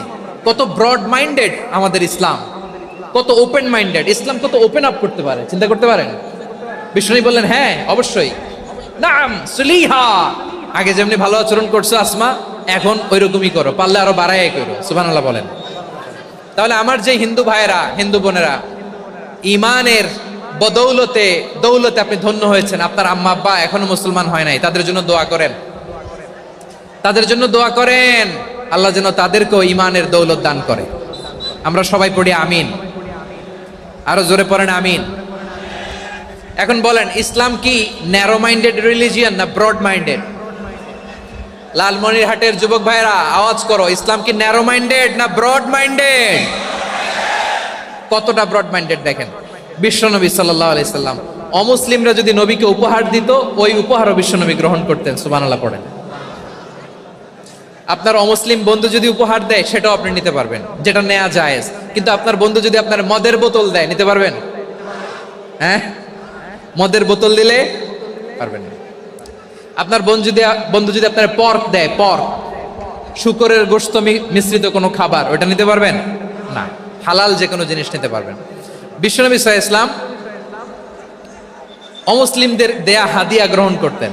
কেমন নবী ছিলেন! আমার নবীরে চিনে নেন, আমার নবীর অ্যাটিটিউড জেনে নেন। বিশ্বনবী সাল্লাল্লাহু আলাইহি ওয়াসাল্লাম যখন কোনো জনপদে যেতেন, 3টা অপশন নিয়ে যেতেন। প্রিয় ভাইয়ের আওয়াজ করে বলতে হবে, কোন জনপদে গেলে আমার নবীর অপশন থাকতো কয়টা? আমার মতো 3 আঙ্গুল উঁচু করে দেখান আর বলুন, আমার নবী কোন জনপদে গেলে কয়টা অপশন নিয়ে যেতেন? 1 নাম্বার অপশন, আসলিম তাসলাম। নতুন এলাকায় গেলে বলতেন আসলিম তাসলাম, ইসলাম ধর্ম গ্রহণ করো, শান্তিতে থাকবা, আমার ভাই হয়ে যাবে, আমরা ভাই ভাই, ইসলাম মানো, আমরা ভাই ভাই। অপশন নাম্বার কত? 1। যদি বলে না ইসলাম মানবো না, ওকে, অপশন নাম্বার 2, মুসলিম হওয়ার দরকার নাই, লা ইকরাহা ফিদ্দিন, ইসলামে কোনো বাড়াবাড়ি নাই। খ্রিস্টান আছো থাকো, বৌদ্ধ আছো থাকো, ইহুদি থাকতে চাও থাকো, কিন্তু আমরা যেহেতু রিজিওনাল সুপার পাওয়ার, আমাদের আন্ডারে থাকো, ট্যাক্স দিয়া থাকো, এটার বলে জিজিয়া। আলেম যারা আছেন বুঝবেন, এটার আরবিতে কি বলে? জিজিয়া। You pay us the tax, we will give you the security. তোমরা ট্যাক্স দিবা, আমরা সিকিউরিটি দিব, আমাদের আওতায় থাকবা, কেউ তোমাদেরকে আক্রমণ করতে পারবে না, আমরা নিরাপত্তা দিব। সুবহানাল্লাহ বলেন। এটা অপশন নাম্বার কত? আচ্ছা, বুঝে থাকলে বলেন, 1 নাম্বার অপশন কি ছিল? ইসলাম। ইসলাম মানো, শান্তিতে থাকবা, ভাই ভাই, আমরা ভাই ভাই। অপশন নাম্বার 2, ট্যাক্স দাও, আমরা নিরাপত্তা দিব, মুসলিম হওয়া লাগবে না। এখন 1 নাম্বারও মানে না, 2 নাম্বারও মানে না, মুসলিম হবো না, ভালো, খ্রিস্টান থাকো, ট্যাক্স দাও, আমরা সিকিউরিটি দিব না, এইটাও মানি না। বিষ্ণু বলেন, তাহলে তলোয়ার আমাদের আর তোমাদের মাঝে ফয়সালা করবে। মুসলিমও হব না, ট্যাক্স দিবা, নিরাপত্তা দিব, আমরা সুপার পাওয়ার, আমাদের আন্ডারে থাকবে, এইটাও না। তাহলে তোমাদেরকে তো আমরা বিশ্বাস করতে পারি না, কখন না কখন বিশ্বাসঘাতকতা করো, কার সাথে মিলে হাত মিলাও, তলোয়ার আমাদের মাঝে ফয়সালা করবে। তখন তিনি জেহাদের সশস্ত্র সংগ্রামের ঘোষণা দিতেন। সুবহানাল্লাহ পড়েন। দেখেন, পশ্চিমারা জেহাদকে এইভাবে চিত্রায়িত করে না। ওরা জেহাদ বলতে বুঝায় তলোয়ার, হাত কাটো, গলা কাটো, না, জেহাদ সশস্ত্র সংগ্রাম 3 নম্বরে। অধিকাংশ ক্ষেত্রেই বিশ্বনবীর সুন্দর আচরণ দেখে, আরে আমার নবীর যে নুরানি চেহারা, অনেকে তো কেবল সিরেফ চেহারাটা দেখেই কালিমা পড়ে মুসলমান হয়ে গিয়েছে। যারা মুসলিম হয় নাই, তারা তাদের ইসলামেই বলবৎ ছিল, ট্যাক্স দিয়ে ইসলামের আন্ডারে ছিল। যারা এটাও মানে নাই, ওইটাও মানে নাই, তাদের বিরুদ্ধে জেহাদ। বিষ্ণু ইসলাম 7ম হিজরিতে যখন খায়বার বিজয়ের পরে ইসলাম রিজিওনাল সুপার পাওয়ার হিসেবে আত্মপ্রকাশ করলো, বিশ্বনবী চিঠি লিখলেন অন্যান্য সুপার পাওয়ারের কাছে, রাষ্ট্রীয় চিঠি লেখে এক রাষ্ট্রপ্রধান আরেক রাষ্ট্রপ্রধানের কাছে, ঠিক কিনা বলেন? জানেন না আপনারা? এই যে 24-এর ছাত্র নাগরিক অভ্যুত্থানে এই অভ্যুত্থান যখন শুরু হয় আমি তখন সাউথ আফ্রিকাতে একটা স্ট্যাটাস দিয়েছিলাম, কোটা নয় গোটা দেশ সংস্কার করা লাগবে। শুধু বাংলাদেশ নয়, সারা বিশ্বের বাংলা ভাষাভাষী লোকেরা এই আন্দোলনের সাথে সমর্থন তারা করেছে, এটাকে সাপোর্ট করেছে, তারা সমর্থন দিয়েছে। আমাদের ইউনাইটেড আরব আমিরাতের বাংলাদেশি ভাইয়েরা তারা সেখানে রাস্তায় নেমে এসেছিল, জানেন? ওইখানে ডেমনস্ট্রেশন করা যায় না, সেখানকার সরকার তাদেরকে যাবজ্জীবন দিয়েছিল। তখন আমাদের এই যে প্রধান উপদেষ্টা ডক্টর মোহাম্মদ ইউনূস সরাসরি G2G বলে, এটারে G2G, government to government, G2G, উনি চিঠি লিখলেন যে তাদেরকে, ইউর হাইনেস, হে সম্মানিত আমির, আপনি আমার এই চিঠির কারণে আমার সম্মানে এই 53 জন বাংলাদেশিকে মাফ করে দেন। এই চিঠির বদৌলতে বেকসুর খালাস পেয়ে গিয়েছিল আমাদের ভাইরা, জানেন না এই ঘটনা আপনারা? তাহলে গভর্নমেন্ট টু গভর্নমেন্ট চিঠি দেওয়া হয়। সপ্তম হিজরিতে বিষ্ণু ইসলাম সব সুপার পাওয়ারের কাছে চিঠি দিলেন, রোমান সম্রাটের কাছে, পারস্য অধিপতির কাছে, মিশরের অধিপতির কাছে, সবার কাছে চিঠি লিখলেন। চিঠির ভাষা ছিল এরকম, মিন মুহাম্মাদিন রাসূলিল্লাহ ইলা মুকাওকিস আযীমিল কিবত, মুহাম্মদ রাসূলুল্লাহর পক্ষ থেকে মিশরের বাদশার কাছে, আসলিম তাসলাম, ইসলাম মানো শান্তিতে থাকবা, সালামুন আলা মান ইত্তাবা আল হুদা, শান্তি তার জন্য যে হেদায়েতের অনুসরণ করে। সুবহানাল্লাহ পড়েন। তো এই চিঠি অনেকে ভালোভাবে রিসিভ করেছে, অনেকে এই চিঠি পাওয়ার পরে নবীর কাছে আবার ইন রিটার্ন উপহার পাঠিয়েছে। কি পাঠিয়েছে? উপহার। মিশরের বাদশাহ মুকাওকিস তিনি বিশ্বনবীকে বিশাল এক উপহারের ডালি পাঠিয়েছেন। মিশরের বাদশাহ মুকাওকিস ছিলেন ধর্মে খ্রিস্টান। লালমনিরহাটের ভাইয়েরা আওয়াজ করে বলেন, মিশরের বাদশাহ ধর্মে কি ছিল? খ্রিস্টান। কি উপহার দিয়েছিল আমার নবীকে? শুনতে মনে চায়? আওয়াজ নাই লালমনিরহাটের গলায়, শুনতে মনে চায়? 1000 স্বর্ণ মুদ্রা, 1000 স্বর্ণ মুদ্রা। 2টা খ্রিস্টান দাসী, একজনের নাম মারিয়া বিনতে শামউন আল কিবতিয়া, আরেকজনের নাম সিরিন বিনতে শামউন আল কিবতিয়া। একজন খ্রিস্টান দাস 20 থান কাপড় জামা বানানোর জন্য, আমরা নবী যেন সেলাই করে জামা বানাতে পারে এজন্য 20 থান কাপড়, 20 থান ফাইন গার্মেন্ট, সুবহানাল্লাহ পড়বেন না? এরপরে একটা গাধা যেটার নাম ছিল উফাইর, আর একটা খচ্চর, এটার নাম ছিল দুলদুল। খচ্চর চিনেন? গাধা আর ঘোড়ার ক্রসিং এ যে প্রাণীটা দুনিয়াতে আসে ওটার খচ্চর বলে। তো এই যে সুপার পাওয়ার খ্রিস্টান বাদশার কাছে নবী চিঠি লিখলেন, ওই খ্রিস্টান বাদশা আমার নবীকে উপহার দিল, বিশ্বনবী এই উপহারগুলো সানন্দে গ্রহণ করেছে। সুবহানাল্লাহ পড়বেন না? তাহলে অমুসলিম কেউ যদি আপনাকে উপহার দেয়, হালাল উপহার হলে আপনি গ্রহণ করতে পারবেন। অনুরূপভাবে পারস্যের বাদশাহ, রোম সম্রাট বিশ্বনবীকে উপহার পাঠিয়েছেন, আমার নবী সবগুলো উপহার গিফট গ্রহণ করেছেন। সুবহানাল্লাহ বলেন। তাহলে প্রিয় লালমনিরহাট আওয়াজ করে বলুন, ইসলাম কি ন্যারো মাইন্ডেড রিলিজিয়ন না ব্রড মাইন্ডেড? আম্মাজান আয়েশার কাছে মাসালা জানতে চায় মেয়েরা, হে আম্মাজান, অগ্নি উপাসকেরা তাদের ঈদের দিন নওরোজের সময় আমাদেরকে পাখি দেয়, নেওয়া যাবে? উনি বললেন, ওরা জবাই করে দিলে নেওয়া যাবে না, কিন্তু ওরা যদি ফলমূল এরকম খাবার দেয় এগুলো নেওয়া যাবে। তার মানে অমুসলিমদের দেয়া উপহার এটা গ্রহণ করা যায়। সুবহানাল্লাহ বলেন।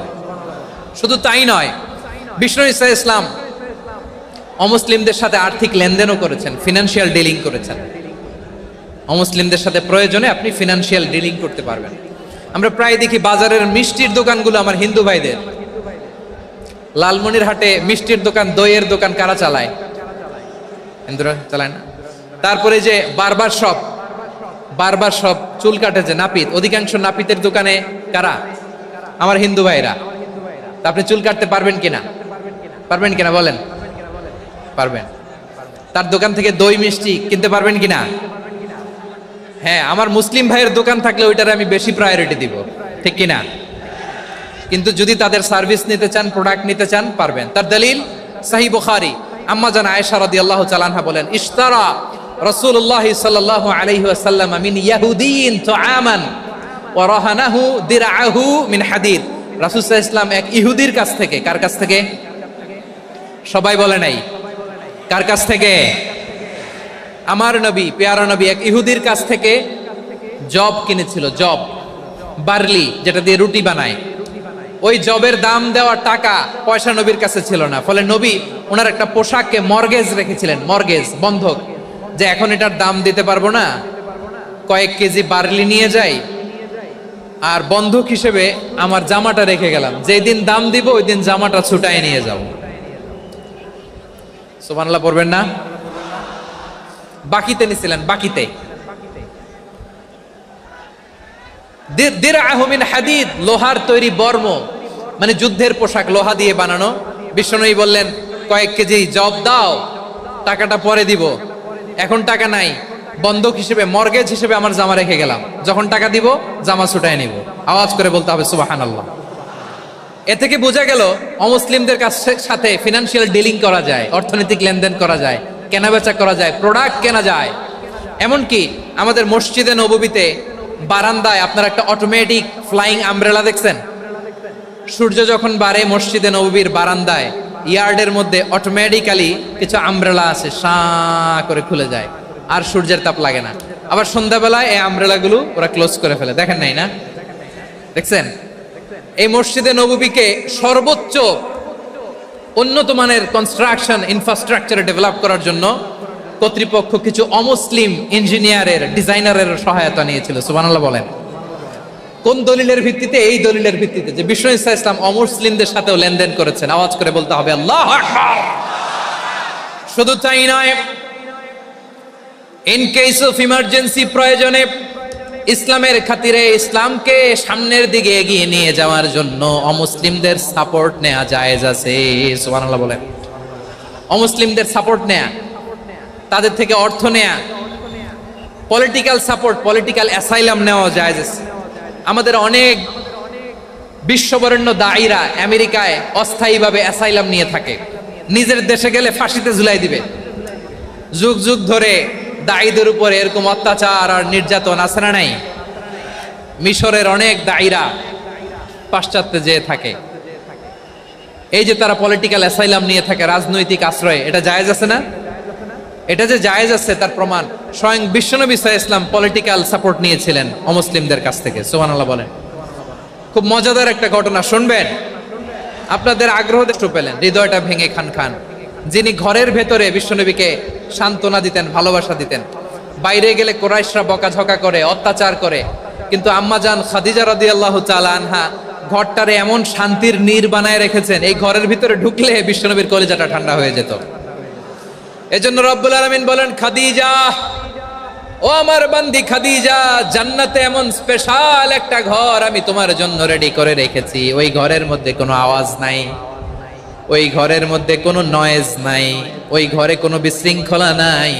কারণ মক্কার জমিনে আমার নবী কুরাইশদের বিশৃঙ্খলা, নয়েজ আর ঝামেলাগুলোকে উপেক্ষা করে যখন তোমার ঘরের ভিতরে ঢুকতো, ঘরটারে তুমি শান্তির নীর, ঠান্ডা, নীরব, নিস্তব্ধ, নিঝুম আর শান্তির নীর বানিয়ে রেখেছো। এজন্য জান্নাতে স্পেশাল একটা শান্তির নীর আমি তোমারে উপহার দেব। ওই প্রিয়তমা স্ত্রী খাদিজা ইন্তেকাল করলেন, বিশ্বনবীর হৃদয় ভেঙে খান খান। আবার ওনার চাচা আবু তালেব ইন্তেকাল করলেন, যিনি পলিটিক্যাল শেল্টার দিতেন নবীকে। কে দিতেন? আবু তালেবের ভয়ে, বিশ্বনবীর এই চাচার ভয়ে কোনো মুশরিক নবীর গায়ে হাত দেওয়ার সাহস পায় নাই। এখন স্ত্রীও নাই, চাচাও নাই, নবীকে আশ্রয় দেওয়ার কেউ নাই, নবীর চারদিকে অন্ধকার। নবী এখন কই যাবেন? আমার পেয়ারা নবী নতুন স্টেশন খুঁজতেছেন, নতুন দাওয়াতি প্ল্যাটফর্ম খুঁজতেছেন। তিনি যায়েদ বিন হারেসা রাদিয়াল্লাহু তাআলা আনহুকে নিয়ে মক্কার পাশের একটা নেইবরিং সিটি তায়েফে চলে গেলেন। কোথায় চলে গেলেন? লালমনিরহাটের ভাইয়ের আওয়াজ করে বলেন, কোথায় গেলেন? তায়েফে চলে গেলেন দিনের দাওয়াত দেওয়ার জন্য। কি দেওয়ার জন্য? নাকি জমি কিনতে গেছিলেন? জমি কিনতে, দুনিয়ার যশ খ্যাতির জন্য, নিজের কোনো লাভের জন্য? তায়েফবাসীদেরকে জাহান্নামের আগুন থেকে বাঁচানোর জন্য। আওয়াজ করে বলতে হবে ঠিক কি না? বিশ্বনবী বিশাল মরুপথ, পাহাড়ি পথ পাড়ি দিয়ে তায়েফের মরুজমিনে গেলেন কোরআনের দাওয়াত নিয়ে, ইমানের দাওয়াত নিয়ে। কিন্তু তায়েফের লোকেরা বিশ্বনবীর দাওয়াতকে শুধু প্রত্যাখ্যান করেই থামে নাই, তারা বিশ্বনবীর সাথে অত্যন্ত খারাপ আচরণ করেছে, বিশ্বনবীকে শারীরিকভাবে হেনস্থা করেছে, আমার নবীকে শারীরিকভাবে অত্যাচার করেছে, আমার পেয়ারা নবীর গায়ে পাথর মেরেছে, বিশ্বনবীর গা বেয়ে ঝরঝর করে রক্ত ঝরেছে, নবী জামিনের মধ্যে লুটিয়ে পড়েছেন, আবার মেরেছে, আবার নবী হাঁটতে শুরু করলেন, পেছন থেকে আবার মেরেছে, আবার নবী রক্তাক্ত হয়ে জামিনের মধ্যে লুটিয়ে পড়লেন, আবার মেরেছে। বিশ্বনবীর মতো এত সুশ্রী মানব, বিশ্বনবীর মতো এত শুভ্র মানব, বিশ্বনবীর মতো এমন চমৎকার দেহাবয়ব দিয়ে রব্বুল আলামিন কাউকে বানান নাই। এরকম চমৎকার মানুষটাকে তারা তায়েফের ওই জমিনে রক্তাক্ত করেছে। বিশ্বনবী দুনিয়ার কোনো স্বার্থের জন্য সেখানে যান নাই, নিজের কোনো লাভের জন্য, প্রাপ্তির জন্য যান নাই, তায়েফবাসীদের জাহান্নামের আগুন থেকে বাঁচাতে গিয়েছেন। ঠিক কিনা বলেন? খেয়ে না খেয়ে দিন প্রচারের কাজে নিজেকে দিয়েছ বিলিয়ে, তায়েফের কাফিরেরা চিনল না সে আলো, দুষ্ট ছেলেদের পিছু দিল লেলিয়ে, পাথরের আঘাতে ক্ষত বিক্ষত হয়ে সারা শরীর থেকে রক্ত ঝরে। এ রাসূল তোমাকে ভুলি আমি কেমন করে, এ রাসূল তোমাকে ভুলি আমি কেমন করে। পারেন না আপনারা? ধরুন আমার সাথে, হাজার ব্যথা বেদনার পরে ফিরে আসনি তুমি আপন ঘরে, দিনের আলো তুমি ছড়িয়ে দিতে, চলে গেলে মদিনায় মক্কা ছেড়ে। হে রাসূল তোমাকে ভুলি আমি কেমন করে, হে রাসূল তোমাকে ভুলি আমি কেমন করে। ঠিক কিনা বলেন? প্রিয় ভাইরা, তায়েফের ছেলেরা নবীকে রক্তাক্ত করলো। আমার নবী কই যাবে? কই যাবে? মক্কায় জায়গা নাই, তায়েফে জায়গা নাই। তায়েফ থেকে ভারাক্রান্ত মন নিয়ে আমার নবী মক্কায় ফিরে আসলেন। বিশ্ব নবী মক্কায় ঢুকতে পারেন না। মক্কার মরুভূমির দিকে তাকিয়ে, উপত্যকার দিকে তাকিয়ে বিশ্বনবী ধা ধা করে কাঁদেন, ঝরঝর করে নবীর চেহারা মোবারক থেকে চোখের পানিগুলো বেয়ে বেয়ে পড়ে। আমার জন্মস্থান, আমার শৈশব, কৈশোর, যৌবন কেটেছে এই মক্কায়, আমার এলাকায় আমি ঢুকতে পারি না। বিশ্বনবী মক্কার অনতি দূরে দাঁড়িয়ে জায়েদকে পাঠালেন, জায়েদ যাও দেখো কেউ আমাকে সাপোর্ট করার মতো আছে কিনা, যাও অমুকের কাছে যাও। জায়েদ গেলেন, তারাও প্রত্যাখ্যান করে ফিরিয়ে দেয়। বিশ্বনবী বললেন যাও অমুক লোকের কাছে যাও, তিনিও প্রত্যাখ্যান করে ফিরিয়ে দিলেন। কেউ বিশ্বনবীকে আশ্রয় দিতে রাজি হয় না। নিজ জন্মভূমিতে বিতাড়িত বিশ্বনবী, সর্বশেষ বিশ্বনবী বললেন যাও মুতঈম ইবনে আদির ঘরে যাও। মুতঈম ইবনে আদি মুশরিক, তার কাছে যাও। গেলেন, মুতঈম ইবনে আদি রাজি হয়ে গেল। সুবহানাল্লাহ বলেন।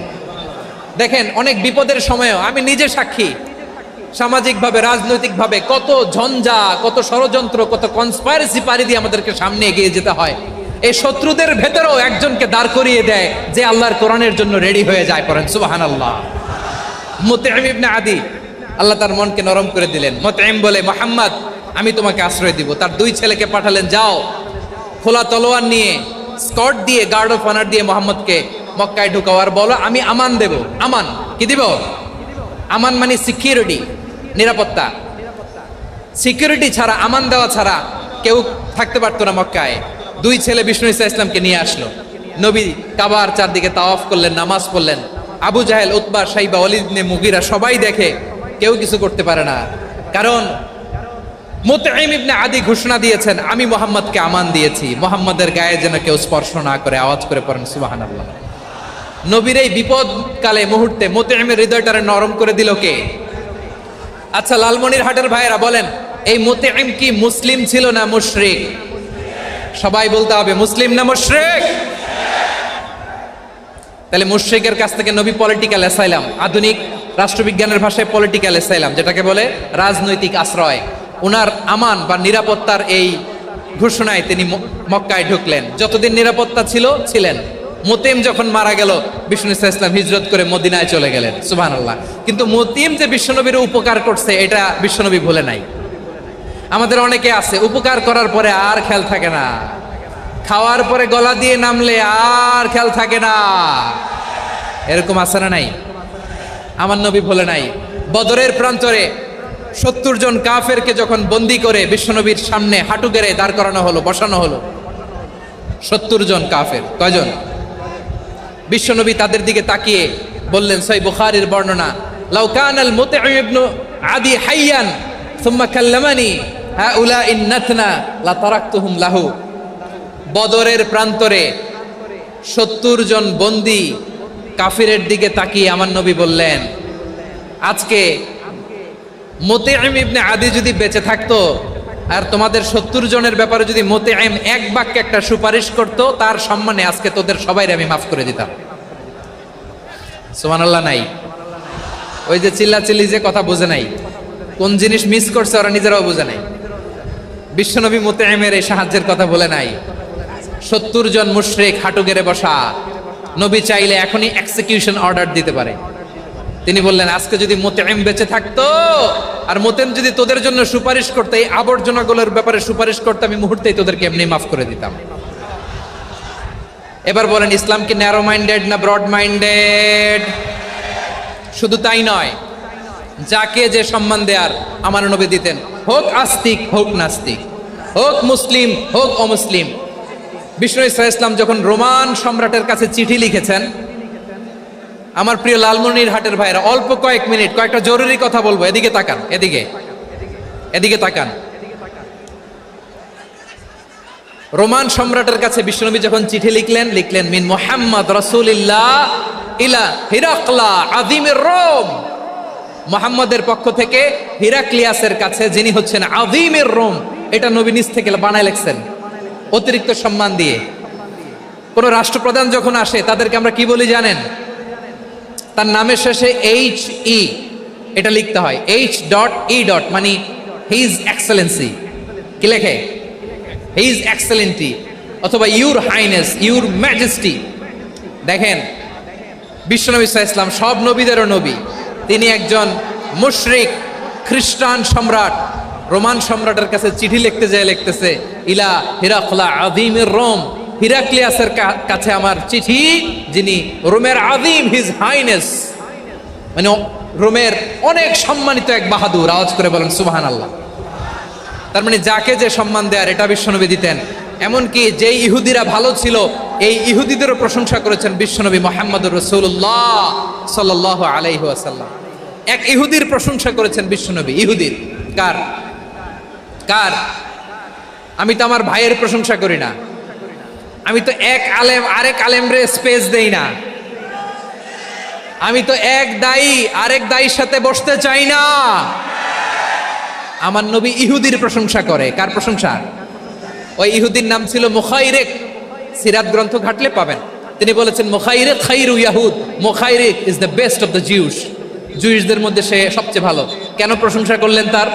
এর কারণ মদিনা চার্টারে কথা ছিল সব ধর্মের মুসলিম, মুশরিক, ইহুদিরা মিলে মদিনাকে রক্ষা করবে। কিন্তু 3য় হিজরিতে যখন উহুদের যুদ্ধ শুরু হলো, সবার কথা ছিল যেই আক্রমণ করে আমরা মদিনাকে বাঁচাবো। কোন শহরকে বাঁচাবো? মদিনাকে। কিন্তু কুরাইশরা যখন অ্যাটাক করলো, ইহুদিরা আর আসে না, ইহুদিরা আর বেরোয় না। বিষ্ণু বললেন, ওহে ইহুদিরা, তোমরা না চুক্তি করলে আমার সাথে যে মদিনা বাঁচাতে সবাই ঝাঁপিয়ে পড়বো, আসো। একটা ইহুদিও বেরোয় না, কেউ আসে না সেদিন, একজন ছাড়া। তার নাম মুখাইরেক। তার নাম কি? মুখাইরেক বাহাদুরের মতো ঘোড়সাওয়ার হয়ে বেরিয়ে গেলেন এবং বললেন, গোটা ইহুদি সাম্রাজ্যের একজনও যদি না আসে, আমি মুখাইরেককে কেউ ঘরে আটকে রাখতে পারবে না। বেরিয়ে আসলেন, এসে বললেন, আমি মুহাম্মদের পক্ষে যুদ্ধ করব। আমি মারা গেলে আমার সম্পদ আমার উত্তরাধিকারীরা পাবে না, আমার সম্পদ তোমরা মুহাম্মদকে দিয়ে দিবা। সুবহানাল্লাহ বলেন। উহুদের ময়দানে 70 জন মুসলমান শহীদ হলো। এই ইহুদি, সেও মুসলমানের পক্ষে যুদ্ধ করে নিহত হলো। সুবহানাল্লাহ বলেন। মুসলিমদের লাশ যখন নিয়ে আসা হলো, এই মুখাইরিকের লাশও নিয়ে আসা হলো। মুসলিমদের লাশের পাশে মুখাইরিকের লাশ দেখে বিশ্বনবী মুখাইরিকের প্রতি অনেক খুশি হলেন। আর বিশ্বনবী খুশি হয়ে বললেন, মুখাইরিক খয়রু ইয়াহুদ, মুখাইরিক যদিও তুমি ইহুদি, তারপরেও তুমি সব ইহুদিদের মধ্যে সেরা ইহুদি। পড়েন সুবহানাল্লাহ। আমার নবী ইহুদিকেও সম্মান দিতে কার্পণ্য করে নাই। আওয়াজ করে বলেন আল্লাহু আকবার। প্রিয় ভাইরা, এবার সর্বশেষ আওয়াজ করে বলেন, ইসলাম কি ন্যারো মাইন্ডেড নাকি ব্রড মাইন্ডেড? সবাই বলেন ন্যারো মাইন্ডেড না ব্রড মাইন্ডেড? এজন্য অমুসলিম হইলেই তারা আমাদের শত্রু নয়। শত্রু কারা? এই লালমনিরহাটের ভাইয়েরা শোনেন, শত্রু কারা? যে সমস্ত অমুসলিম আমাদেরকে নিশ্চিহ্ন করে দিতে চায়, যে সমস্ত অমুসলিম আমাদের ভূখণ্ড থেকে আমাদেরকে তাড়িয়ে দিতে চায়, যে সমস্ত অমুসলিম আমার ধর্ম নিয়ে তুচ্ছতাচ্ছিল্য করে চিল্লায় বলেন ঠিক কিনা, তারা আমাদের শত্রু। সাধারণ অমুসলিমরা আমার শত্রু নয়। এই যে হিন্দুরা থাকে এরা আমার ভাই, বৌদ্ধরা আমার ভাই, খ্রিস্টানরা আমার ভাই, ইহুদিরা আমার ভাই। তারা দিনই ভাই নয়, তারা মায়ের পেটের ভাই নয়, তারা মানবিক দিক থেকে ভাই। ও মানুষ, আমিও মানুষ। ইসলাম মানুষকে সম্মান করে, চিল্লায় বলো ঠিক কিনা। যারা আমাদের অস্তিত্বকে নিশ্চিহ্ন করতে চায়, যারা আমাদের ভূখণ্ডকে দখল করতে চায়, যারা আমাদেরকে নিয়ে মকারি করে, ফান করে, টিটকারি করে, আমার ধর্ম নিয়ে খেলা করে, তাচ্ছিল্য করে, ওদের বিরুদ্ধে আমাদের জিহাদ। সাধারণ মুসলিম আমাদের শত্রু নয়। আপনি জানেন নিউ ইয়র্কে, আমি তো নিউ ইয়র্কে ছিলাম অনেকদিন, ওখানে ফিলিস্তিনিদের পক্ষে যখন আমরা মিছিল করেছি, অনেক ইহুদি আমাদের সাথে মিছিলে দাঁড়িয়েছে। কারণ ওরাও জানে এই ভূখণ্ড ফিলিস্তিনিদের ভূখণ্ড। আওয়াজ করে বলো লালমনিরহাট ঠিক কিনা। ইসরায়েলের রাজধানী খোদ তেল আবিবে অনেক ইহুদিরা বেঞ্জামিন নেতানিয়াহু তার বিরুদ্ধে মিছিল করেছে। তো তারা কি আমাদের শত্রু? না। অনেক খ্রিস্টান আমাদের সাথে আমাদের স্বার্থ রক্ষায় আমাদের পাশে দাঁড়িয়েছে। খেয়াল রাখবেন, হিন্দু আর হিন্দুত্ববাদ এক নয়, ইহুদি ধর্ম আর জায়নিজম এক নয়। জায়নিজমের বিরুদ্ধে আমাদের সংগ্রাম, আমাদের জেহাদ, চিল্লায় বলেন ঠিক কিনা। এই যে ফিলিস্তিনের ভাইরা, তারা তাদের স্বাধীনতা সংগ্রামের জন্য লড়াই করছে, করে যাচ্ছে, আমরা এটাকে সমর্থন জানাই, চিল্লায় বলো ঠিক কিনা। কাশ্মীরের ভাইরা স্বাধীনতার জন্য সংগ্রাম করছে, আমরা সেই সংগ্রামকে সমর্থন জানাই, আওয়াজ করে বলো ঠিক কিনা। যারাই আমাদের ইসলামকে নিশ্চিহ্ন করতে চায় তাদের বিরুদ্ধে আমাদের সংগ্রাম, আওয়াজ করে বলতে হবে ঠিক কিনা।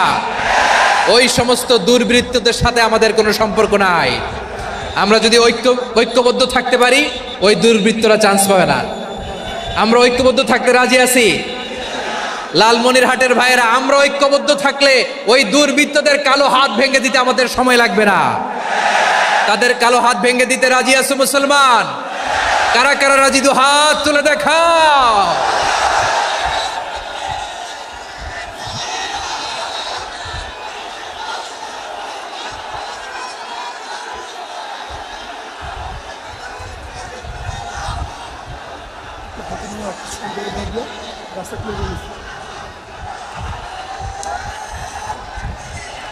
আমার প্রাণ প্রিয় লালমনিরহাটের ভাইয়েরা, শত্রু কাফের আর অশত্রু কাফেরের মধ্যে পার্থক্য আছে না নাই? আবু তালেবও মুশরিক, আবু জাহেলও মুশরিক, কিন্তু দুই মুশরিকে পার্থক্য আছে না নাই? আবু তালেব নবীর চাচা, মুশরিক, মারা গিয়েছে মুশরিক অবস্থায়, কিন্তু আজীবন আমার নবীকে আগলে রেখেছে, আমার নবীকে সাপোর্ট করেছে, ভালোবেসেছে। আবু জাহেলও মুশরিক, মারা গিয়েছে মুশরিক হিসেবে, আজীবন আমার নবীর বিরুদ্ধাচারণ করেছে। আবু জাহেলের শক্তি, সামর্থ্য, স্ট্র্যাটেজি, প্ল্যান সব আমার নবীর বিরুদ্ধে ছিল। এই আবু জাহেলের কারণে একটা দিন শান্তিতে আমার নবী মক্কায় ঘুমাতে পারে না, চিল্লায় বলেন ঠিক কিনা। এজন্য রব্বুল আলামিন বলেন, লা ইয়ানহাকুমুল্লাহু আনিল্লাযীনা লাম ইউকাতিলুকুম ফিদ-দীনি ওয়া লাম ইখরিজুকুম মিন দিয়ারিকুম আন তাবাররুহুম ওয়া তুকসিতু ইলাইহিম ইন্নাল্লাহা ইউহিব্বুল মুকসিতিন। আল্লাহ বলে, গোলামেরা শোনো শোনো, যে সমস্ত অমুসলিম তোমাদের সাথে ধর্মযুদ্ধে লিপ্ত হয় না, তোমাদের বিরুদ্ধে যে সমস্ত অমুসলিম অস্ত্র ধরে না, যে সমস্ত অমুসলিম তোমাদেরকে তোমাদের জন্মস্থান থেকে ভূখণ্ড থেকে তাড়িয়ে দেয় না, তাদের সাথে ভালো আচরণ করতে আমি আল্লাহ নিষেধ করি নাই।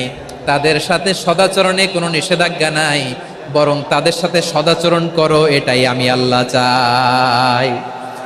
তাহলে আমার যে অমুসলিমরা আমাদের সাথে শত্রুতা করে না, তুচ্ছতাচ্ছিল্য করে না, আমাদের ভূমি থেকে আমাদেরকে উচ্ছেদ করতে চায় না, আমাদের বিরুদ্ধে অস্ত্র ধরে না, ওই অমুসলিম ভাইদের সাথে আমাদের কোনো দ্বন্দ্ব আছে? কোনো বিরোধ আছে? বরং আছে ভালোবাসা। বরং আছে কি? এই ভালোবাসা দিয়ে আমরা বিশ্ব জয় করব। রাজি আছো মুসলমান? আমাদের পুঁজি ভালোবাসা। আমাদের পুঁজি কি?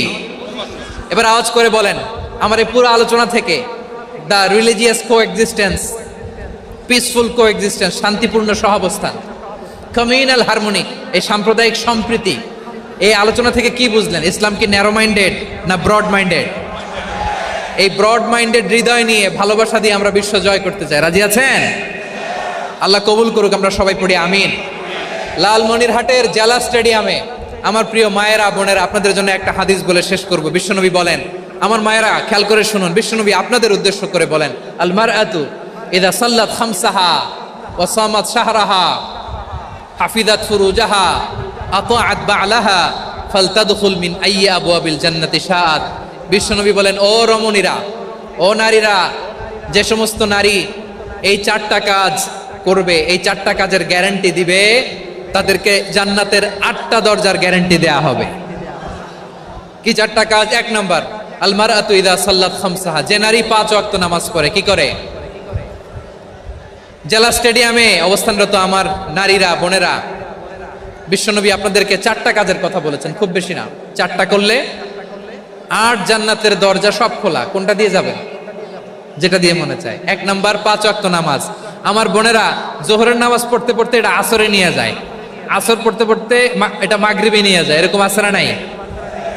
লালমনিরহাটে হয়তো নাই। আমার বোনেরা এটা করবেন না।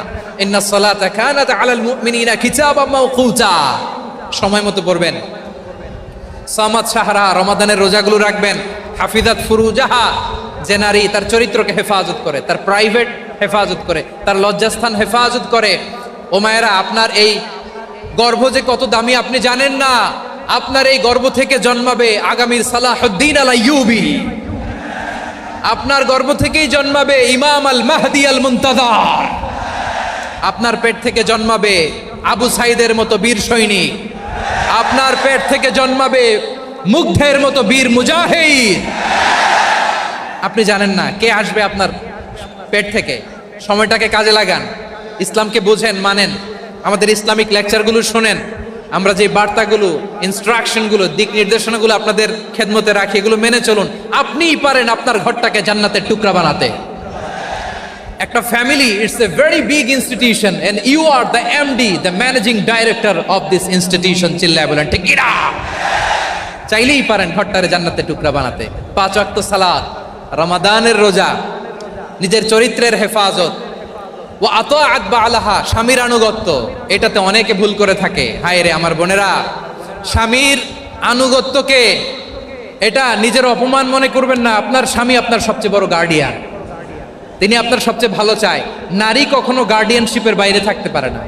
হয় আপনি বাবার গার্ডিয়ানশিপের ভেতরে, বাপ না থাকলে ভাই আপনার গার্ডিয়ান, ভাই না থাকলে চাচা গার্ডিয়ান, বিয়ের পরে আপনার স্বামী আপনার গার্ডিয়ান। শরিয়া সম্মত স্বামীর আদেশগুলো আপনি মেনে চলবেন, কিন্তু শরিয়া বিরুদ্ধ কোনো আদেশ মানতে আপনি বাধ্য নয়। আওয়াজ করে বলুন সবাই ঠিক কিনা? এই 4টা কাজ যদি কোনো নারী করে, বিষ্ণুই বলেন জান্নাতের 8টা দরজা খোলা। তোমার যেটা দিয়ে মনে চায় সেটা দিয়ে জান্নাতে তুমি এন্ট্রি নিতে পারবা। আমরা এখানে লালমনিরহাটের সোহরাওয়ার্দী ময়দানে আজকে যেমন একত্রিত হতে পারলাম, আল্লাহর জান্নাতেও যেন একত্রিত হতে পারে। আল্লাহ তুমি তৌফিক দান করো। আল্লাহ আমার এই কলিজার টুকরা যুবক ভাইদেরকে তুমি উমরে ফারুকের মতো কবুল করো।